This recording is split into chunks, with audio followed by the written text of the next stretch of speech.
এদিকে রাজধানীতে নির্বাচনী প্রচারণা শুরু হয়েছে। সকাল থেকেই বিভিন্ন দলের প্রার্থীরা যাচ্ছেন ভোটারদের দ্বারে দ্বারে। এই মুহূর্তে রমনা থেকে যুক্ত হচ্ছেন সহকর্মী পার্থ সাহা।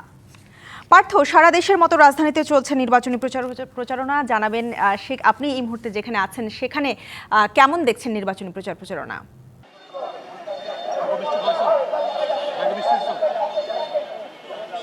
ঈশিতা, আমি এই মুহূর্তে ঢাকা ৮ আসনে যে নির্বাচনী পরিচালনা একটি ক্যাম্প মির্জা আব্বাসের, সেই ক্যাম্পের ঠিক সামনে অবস্থান করছি। এই জায়গাটিতে কিছু সময় আগে নির্বাচনী প্রচারণা যে উদ্বোধন, সেই উদ্বোধনী অনুষ্ঠানটি কিন্তু অনুষ্ঠিত হয়েছে এবং এই যে নির্বাচনী ক্যাম্প, সেই ক্যাম্পে কিন্তু আমরা দেখেছি মির্জা আব্বাসের পক্ষে অর্থাৎ জাতীয়তাবাদী দল বিএনপির যে ধানের শীষ প্রতীক, সেই প্রতীকে এই আসনটি থেকে প্রতিদ্বন্দ্বিতা করছেন মির্জা আব্বাস। তার হয়ে কিন্তু যে ভোটের প্রচারণা, সেই প্রচারণা কিন্তু রমনা থানার যে বিএনপির নেতাকর্মী রয়েছেন তারা কিন্তু ইতিমধ্যেই শুরু করেছে এবং যে আয়োজন সেটি যদি আপনাদেরকে একটু দেখানোর চেষ্টা করি, লিফলেট বিতরণ, মিষ্টি বিতরণের মতো যে কর্মসূচি, সেগুলোও কিন্তু এই নির্বাচনী ক্যাম্প থেকে করা হচ্ছে। মূলত সকাল থেকেই আমরা রাজধানীর বেশ কয়েকটি নির্বাচনী আসন কিন্তু ঘুরে দেখেছি।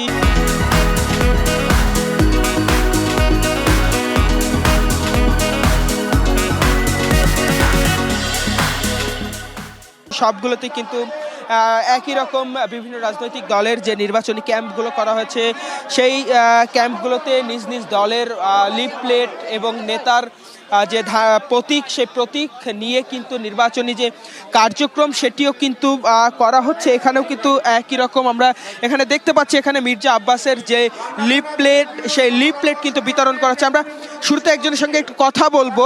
এখানে যে লিফলেট বিতরণের যে কর্মসূচি, সেই কর্মসূচি কিন্তু চলছে এবং এই লিফলেট বিতরণ কর্মসূচির মাধ্যমে এই নির্বাচনী ক্যাম্প থেকে মূলত ঢাকা ৮ আসনের মির্জা আব্বাসের যেই এরিয়াটি রয়েছে সেখানে বিএনপি নেতাকর্মী যারা রয়েছে এই লিফলেট সাধারণ মানুষের মধ্যে বিতরণ করবে এবং নির্বাচনী যেই প্রচার পার্থ, আপনাকে ধন্যবাদ।